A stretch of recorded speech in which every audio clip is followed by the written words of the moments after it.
to the RealTrending podcast, where we speak to the brightest minds in real estate about leadership, business growth, trends, and strategy.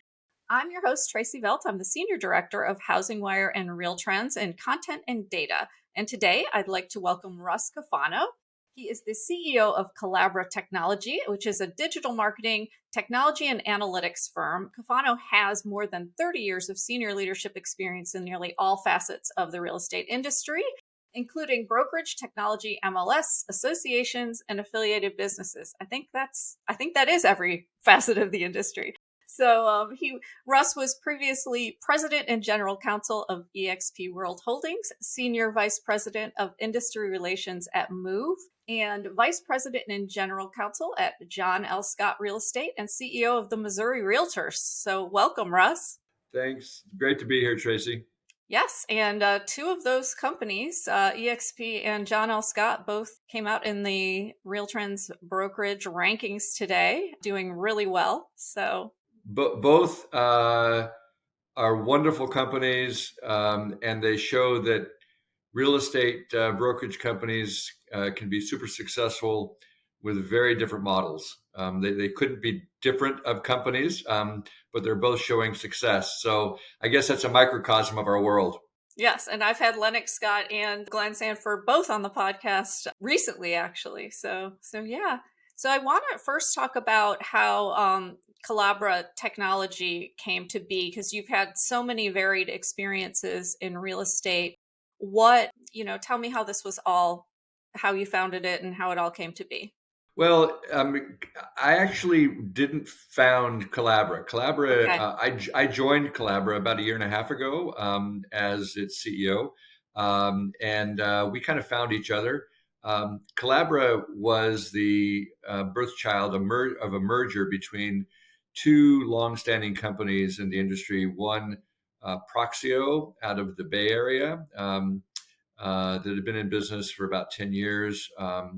Some enterprise digital marketing technology, and then a company called Tour Factory out of Spokane that had been in the business. Actually, it was one of the very first virtual tour providers in the industry back in the late 90s, and it continues to provide similar technology. Those two companies came together and merged in 2018, formed Collabra, and they operated collectively for about 3 years, and I think there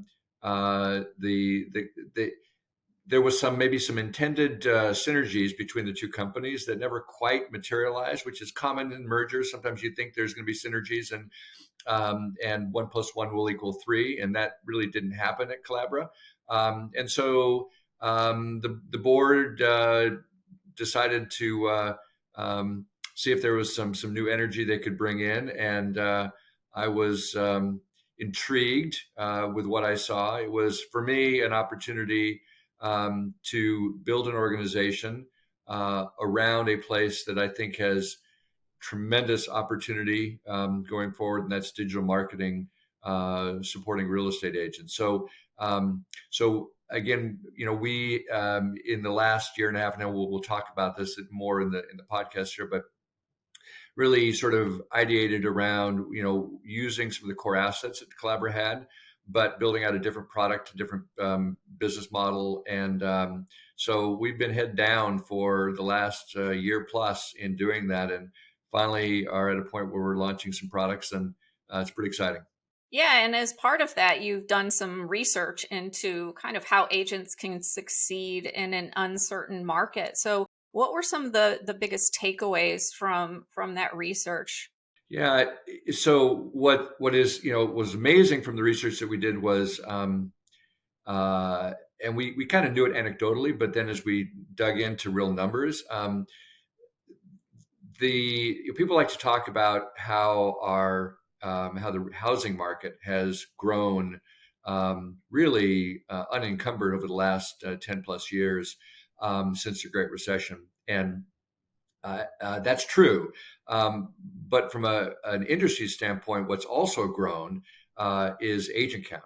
And if you look back to agent count, it really peaked in the first decade of the century it peaked at about 1.3 million realtors in the country. We use that number. That's not the entire industry. There's some non-realtor licensees and agents in the country, but we use that as sort of that's a reportable benchmark. So there was about 1.3 million, I think, in like 2006, and then the Great Recession hit.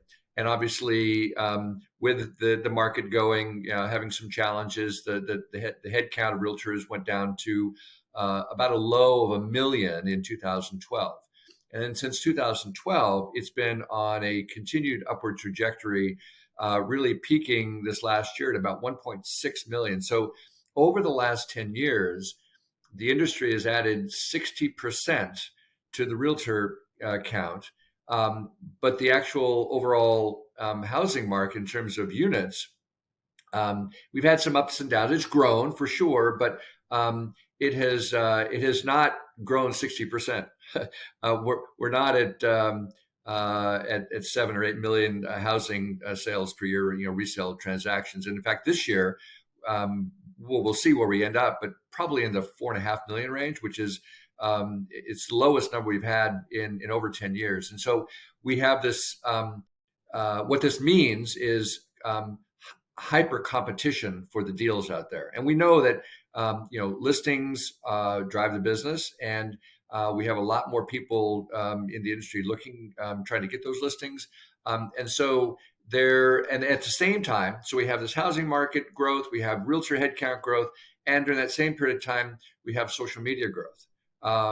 People really forget that Facebook launched, 2006-ish, right? And so going back to 2012, really, social media and consumers' involvement with social media, really, it's all been this trend over the last 10 years. It seems like it's been there forever because we're immersed in it, but it really hasn't. And so we now have a lot of agents looking at social media as a driver to their business. And a lot of surveys, the NRS survey and other surveys, and we found the same thing, is that agents view social media as a great source of business generation. And I say business generation specifically, not lead generation, because that's something that maybe we'll talk about a little bit later, but as a means of marketing, right? And so what we found is that agents see the potential, but very few of them actually understand how to harness and leverage that potential. And so the research we found is that agents are busy on social media, but they're not necessarily effective on social media. And we found 4 that we highlighted in the article that really have become, in their own unique way. And that's, I'm glad we led with this idea of John L. Scott and EXP, which shows, brokerage models very different, but very successful. And we highlight 4 different agents in the paper, very different, but very successful, that are leveraging social media and online marketing to help themselves and their brokerage companies be successful. Yeah, it's really interesting. You mentioned the number of realtors, and I think they are expecting headcount to drop this year. But in the rankings, the average number of agents per company in the top 500 brokerage companies, they had about 1,180 agents, and that was up from last year. But average transactions per agent was down by about 1 to 6.6, I believe, transactions per agent. So obviously there are, as the 80-20 rule already tells you, 20% of the agents are doing, really well with real estate, and the rest of them are maybe in it for hobby or for, they might be doing well, just not as well as some of the others. So yeah, it's interesting. And social media can make the difference a lot of times too, to, like you said, business generation. Yeah. So we take this approach that in every business, RealTrends, in our business, there is a sales function and there's a marketing function. And they're different. They're different disciplines. They work synergistically to produce results, right? Sales, revenue. But Sales is about lead gen. It's about conversion. It's about doing the things that are necessary they're the one-on-one interactions that generate a transaction or a relationship that leads to a transaction. Marketing, on the other hand, is more about positioning, brand building, creating the fertile ground for which lead generation can actually take place and be effective. And agents have been schooled and taught. I mean, a lot of the gurus around about lead gen, right? Lead gen 24/7, 365. Use dialers, pick up the phone, call people. Who wants to buy? Who wants to sell? And we're not antagonistic to that approach. Lead gen is a fundamental piece of the business, and it will always be a piece of the business because realtors are sales professionals. At the same time, what we're seeing is that the marketing piece, right, the building of brand, the building of the ability to leverage this what we call their digital sphere of influence, which is really a term that we use all the time internally, and we're trying to get that term used externally, which generates business in ways that don't require lead generation. I think if you talk to any good realtor, they'll tell you that their sphere, right, more often their sphere in real life generates a ton of repeat and referral business that they didn't have to lead generate on. They didn't have to pick up a phone. Somebody reached out to them, right? And we believe that same power of sphere can exist in the digital world. However, the way it's built and managed and grown is different in the digital world than with the 100 or 200 people that you might know in your local community. And that's where we see the opportunity is leveraging technology to facilitate agents to be better at the marketing side of their business online. There's lots of tools out there that are great lead gen tools. We want to sit next to those tools to help realtors be more successful. Okay, and I know one of the ways you're doing it, you just announced your Sphere Builder product and you called it the Credit Karma for real estate agents. So explain to me what you mean by that. Well, when we started ideating around this idea, we actually went outside of real estate. There's a really huge area of technology called MarTech, or marketing technology, and there is a tremendous amount of growth over the last 10 years of companies that are doing all sorts of really cool things with marketing technology. And real estate tends to lag a little bit in terms of adopting new technologies from the outside world. So we actually did a lot of investigation around companies outside of real estate. What were they doing, both B2B and B2C companies, and how are they leveraging marketing technology? And the two things we found were automation was becoming very popular. How do you make things more effective from a marketing technology standpoint through automation? And then secondly is analytics. How do you leverage, the nice thing about digital marketing is it can be measured. There's tools to actually go out and pull data, and that really is not happening in real estate. So we came upon the Credit Karma model because what Credit Karma does, and I love it. I'm a user of it, and most of our staff are users of it as well. Is it uses a score to then provide a benchmark of current place in Credit Karma's scenario, credit journey, and then it provides a prescriptive means to improve that score. And it's wildly successful with consumers. And so we looked at that and we said, well, what do agents know about their digital marketing today? Just like what do consumers know about their credit score today? The answer is not much. So what if we were to provide a scoring mechanism that enabled, based on data, that gave an agent a benchmark where to start from? Would that be beneficial? We concluded it was, and the people we talked with and the outreach to the industry is that, yeah, we don't know what's in the black box. We'd love to see what it is. So we created this scoring mechanism. We created a benchmark in the scoring mechanism that relates to top producers. We created an algorithm, and now we can bring an agent into this digital marketing journey, just like Credit Karma creates a score. They use the credit scoring system. There was no sort of adopted digital marketing scoring system, so we had to create it ourselves, and then create a journey. And so the analogy we use is Credit Karma is for consumers on their credit journey, as Sphere Builder is for real estate agents on their digital marketing journey. And we think that same approach, agents are going to come in, get their score, see how they rank compared to top producers in their market area, and then we give them prescriptive pathways to improve their score. Yeah, and that I love that idea, because I think that too many people, not just real estate agents, but others just throw stuff out on social media hoping that it sticks and makes a difference. But they're not really sure, they don't really have a formula for success on, what's really working and what will, continue to work for me in building these relationships with people online. So I kind of want to stay with that theme a little bit and tell me, in your research, you discovered 4 people doing it really well. What makes an agent successful on social media? I'm sure there's a lot of different ways to success, but are there any similarities that you see?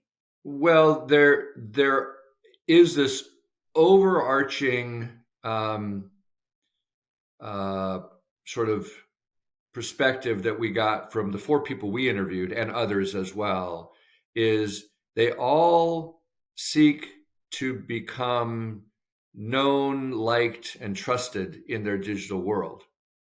And that we talk about that again a lot internally, is how can we help individual agents be the know, like, trust realtor in their local community?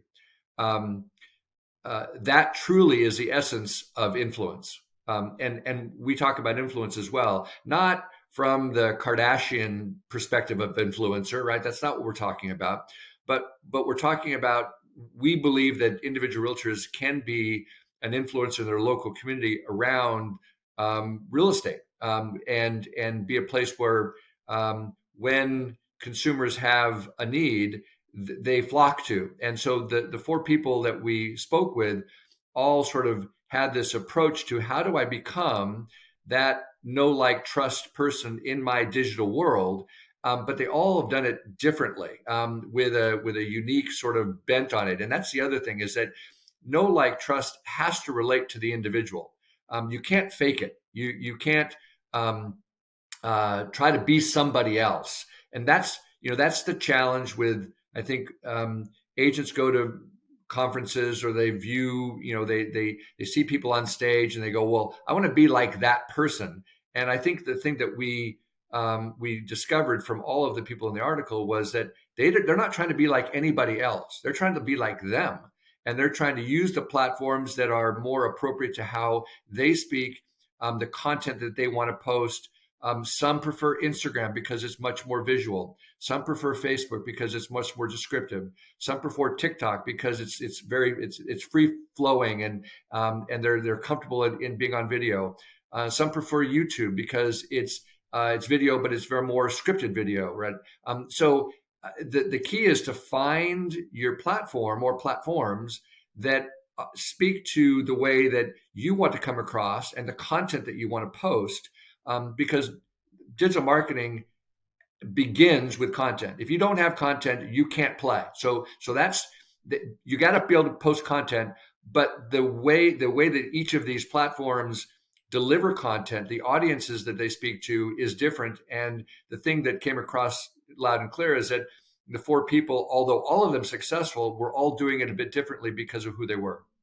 Calling all mortgage, title, and insurance leaders.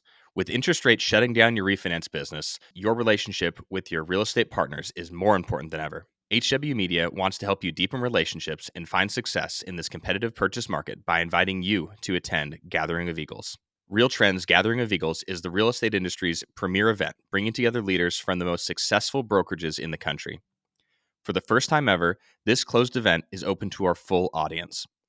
Check out the show notes to find out more, or head over to realtrends.com to purchase your ticket today. Yeah, I mean, being authentic is so important to building real relationships as well. And, I just interviewed a broker who uses social media in a different way. He doesn't necessarily post, but he does go through his like Facebook feed and look for people who are, maybe move jobs, or goes through his LinkedIn feed and then reaches out to them, as well, just as a congratulations, not asking for business. And it's just that building step toward getting to know someone from there as well. So that's really Yeah, interesting. that's that relationship building. Like, uh, we used to think that relationships had to be formed in real life. And what we're seeing is that relationships can be formed without ever meeting somebody in real life. And social media and the online channels that are available have the ability to build that relationship. And the other thing that's really important is that um, in real life, an agent will certainly know when they're interacting with somebody in their sphere or a prospect or whatever, and be able to control that interaction with what they say and how they present themselves. That doesn't happen in the digital world. The digital world is on 24/7, 365, and people are interacting with you and your digital presence when you're not there. So that is something that we talk about as well, which is consistency and making sure that that as people come to visit you, I mean, you can call it stalking or whatever you want to, what words you want to use, but validation, Googling, all those things happen, and the agent is not there to interact unless that person makes the outreach. So um, again, doubly important to, if you want to play the game, you've got to be consistent and stay true to who you are. Yeah, but that in person, there's nothing to me can beat that in person interaction. So you can maybe start that and build a relationship online, but eventually to really deepen it, it has to come offline to one on one. Absolutely, yeah, and like this, I mean, you don't necessarily have to meet the person belly to belly, but being able to engage with them, and again, the with video and with the ability to portray yourself in video, people can start getting to know you when they haven't actually met you, so that when they meet you, and that's again back to the authenticity issue, when they meet you, they're reaching out or engaging with you because they think that in real life, or I guess in real life via Zoom, you're going to present like you were as they've already seen you. And if you don't, because you haven't been authentic, then it's going to be a big disconnect and probably not good for that relationship. Yeah, absolutely. Absolutely. Well, I'm going to shift gears and talk about like the tech industry in general. There was I've been in real estate for over 30 years, and there was of course the big push where everybody's disrupting, and then there's well, we're not really disrupting, but we are. And then there's well, maybe we should really start partnering rather than try to disintermediate the agent.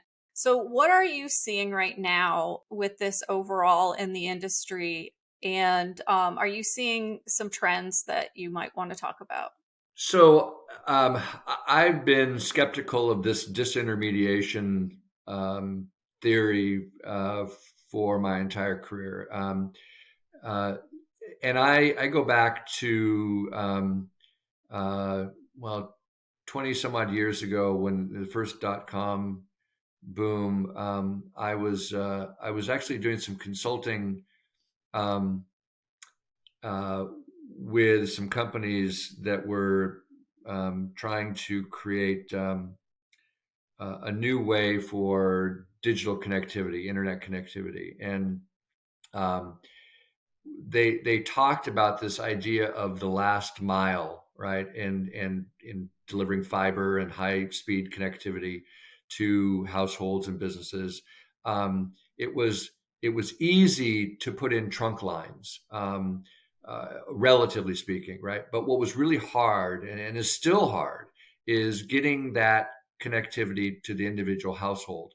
And I use that same analogy in explaining the power of the realtor, and that is they're the connection to that. They're the last mile to the consumer.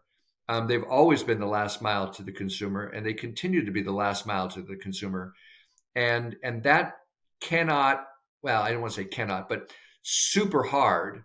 Nobody's been able to do it yet, and I'm banking on the fact they won't be able to do it.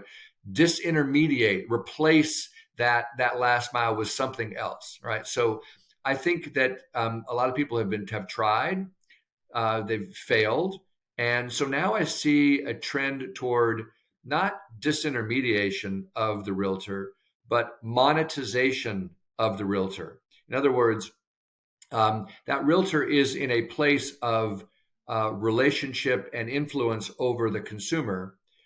These companies want to get in, and that relationship in place has an economic value to it, and they want to use a realtor as a monetization source. In terms of the economics around that consumer is worth dollars. And so whether it's the brokerage company, whether it's portals, advertisers, none of them are saying we don't need the realtor. They're saying actually the opposite. We need that realtor. But what we want to do is we want to sort of co-create the relationship and monetize the economics that come out of that relationship. And I think that's going to be a continued push. There's a economic value around that consumer, and the new technology companies and new entrants and actually I want to say old entrants, but the portals of the world, they view those economics as some place that they want to play in, and they want to add value so that it's the biggest thing that I see with tech today and some of the non-traditional players is they want to help create winners and losers in the business. And so if you're a winner, good for you. Great. I mean, you're on the winning team. If you're a loser, that's not good, right? And that impacts the ecosystem, and other people lose as well. So that's where I see the major trend probably over the next 10 years is more of the creating the big winners in the industry, and then as a natural result, some losers.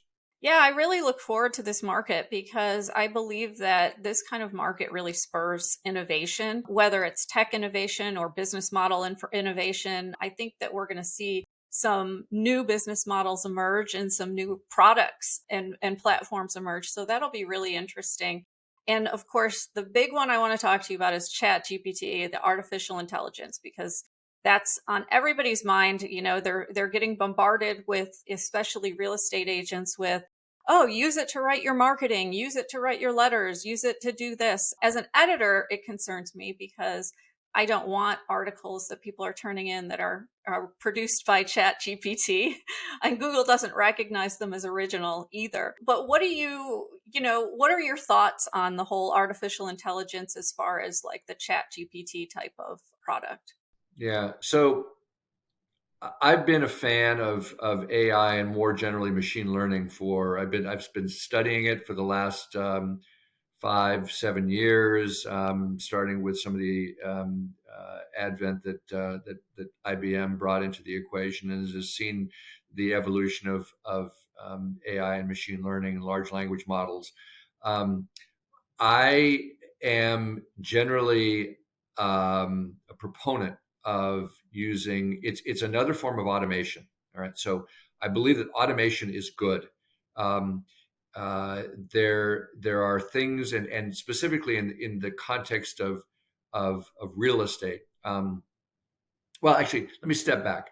Today, if machine learning is in place to assist physicians in looking at X-rays and other diagnostics at speeds that a human could never do, to provide that physician with a head start on diagnosis and treatment in terms of various cancers, etc.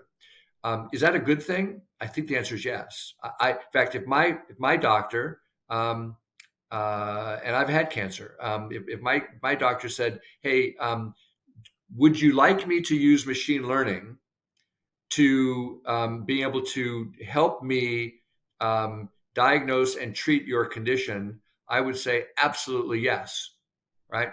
Because I believe that machines can augment the human decision making and be helpful in that context. If he said, "Do you want the machine to diagnose you and treat you?" I would say no, because I don't trust the machine to be able to add that human component to it. So transcend that same scenario to real estate. Do I think that ChatGPT and large language models and machine learning can be super helpful in helping realtors be more effective at their job? Absolutely. Do I think some of the early sort of implementations of it sort of is kind of to me like the carnival? It's low hanging fruit. It's not the things that I think are going to be really exciting, but it's the things that can be easily implemented. Go write a description about a property listing. Okay, great, right? I mean, if my customer is hiring me based upon how good of a description I can write about their property, I have a problem. If they're paying me 3% to write a description about their property, I have a problem, right? So I think we're going to see some amazing, and we're working on some really cool AI machine learning things in terms of the data that we're getting in around digital marketing, to be able to help agents and the industry be more effective, and to free them up to be able to do the things that their relationships want them to do. Understand the marketplace, consult with them about the transaction, negotiate on their behalf, engage with other agents or potential buyers and sellers to help sell that property, positioning that property for the effective sale, staging it, all those things. I mean, that's what they get paid for. They don't get paid for writing a blurb, right? And I'm humored by it. And I'm humored by people who are fearful of it, because I don't think it's something to be fearful of. Now, clearly, at a high level, I think we as a society need to be very careful about where machine learning takes us. There's some unanswered questions about that we don't have time to get in here, but is great conversation over an adult beverage about where machine learning can go and what it's going to evolve into. But I'm a fan. We're going to be incorporating it into our application in some very unique ways, and I think the industry needs to. My biggest advice would be look beyond the carnival rides, right? And try to not have an opinion based upon some of this low hanging fruit stuff, and be more interested in some of the deep learnings that we can have from this technology to help agents be better at their job. Yeah, I mostly a proponent of it. What I do worry about is the ethical implications for journalists about turning in something that is not their own, really. But I do think people think about, oh, I'll do my marketing through it, where there are so many other tasks and things that can be done, from, hey, write me a marketing plan for this property, or there's more to it, more than that. Even there's more to it than write me a letter to, a homeowner about buying a property or whatever it is, or writing a listing description. And we've just scratched the surface of it. So it will be really interesting, where it goes, for sure. Well, again, I think it kind of goes full circle to what we were talking about before in social media. If you're not authentic, people will smell that out. And people want to do business with people that they know, they like, and they trust. People aren't going to know, like, trust ChatGPT. They're not. They're going to know, like, and trust a human. And I think that really, if real estate agents can, use that as their mantra, right? And leverage these various models to assist them in being more authentic, I think we got a winner. Yeah. It's just figuring out how to do that. And that is the key at this point, because nobody really knows how to use it or what the potential is. So that'll be Right. interesting as it Right. evolves. Agreed. So my final question is, just what's next for Collabra? What's on your agenda? What are you looking at rolling out? What should people be looking for? Well, we launched Sphere Builder and our Sphere Index scoring system in Denver and in Huntsville on Monday. So I guess that was the 20th of March. So we're now live, and so far we're getting great feedback and exposure of the application in those two markets. The goal for our company is to make Sphere Index, which is a free tool, nationally known and used. In other words, we want to be the Credit Karma for digital marketing in the national real estate industry. And so our pitch is that why would an agent not want to know how their digital marketing is performing, what their digital marketing, presence looks like for 5 minutes of their time and for no cost? We don't think there's a good answer to why they would not want that. So that is going to require a national build out of the platform. We have to, part of what we do with our technology is we do local benchmarks. In other words, we go in Denver and Huntsville, we actually took the top 5% of producers in those two markets. We ran them all through our algorithm and came out with a benchmark that represented what a really good agent, right, top of the game, top 5% is doing in digital marketing.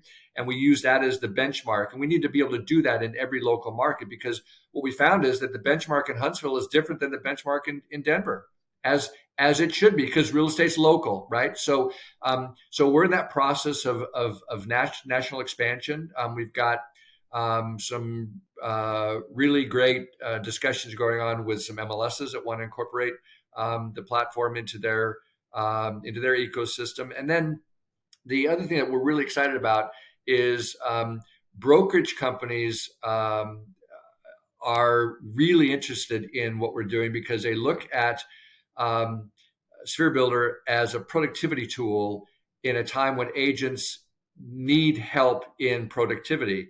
And so we're talking with a variety of large brokerage companies who we think is, I think while this is going to be a great sort of mass market application, I think where it's really going to find its home is with forward-thinking brokerage companies that want to bring it in-house and enable some of the tools to be provided to their agents, because they're already doing it today. In fact, I met with a brokerage company last week, and at the end of the demonstration, he said, I can't believe what I just saw, because I had this exact same conversation with an agent today, except my conversation was using a yellow tablet, and you've put it into a technology application, right? And I think that's, as a technology developer and companies bring a new product, that's really cool, because we've taken something that is already happening and we've packaged it into something that can be delivered on a systematic, large scale way. So, we want to be a household name in the industry, and we're just starting, a lot of room to grow. And then we talked about machine learning. We've got a lot of work going on in taking this data right now. I'll kind of end with this. We're seeing a correlation between the marketing activities of top producers and production. That the data is telling us, if you're doing certain things in your digital marketing, it correlates to you being in this top producer cohort. We think that there may be the opportunity over time, right? Not going to happen tomorrow, with data and machine learning, to not just show a correlation between digital marketing and production, but actually show a causation relationship that if you do certain things in this way, you actually will create more transactions. We need lots more data, and we need a lot more time with that data to show that causation. But that's what if we can get there, we will have an amazingly important application for the industry, because no longer will they be just throwing spaghetti at the digital wall. They will actually be very targeted in what they're doing, because the targeting actually generates deals for them. That's great. I am looking forward to seeing how the company and the product evolve over the next couple of years. So, Russ, thank you so much for joining the Real Trending podcast. We really appreciate having you on as a guest. Thanks, Tracey. Thanks for having me. And really love what you guys do at Real Trends at Housing Wire. I think that marriage was wonderful for the industry, and keep up with the great research and reporting that you do. It's awesome.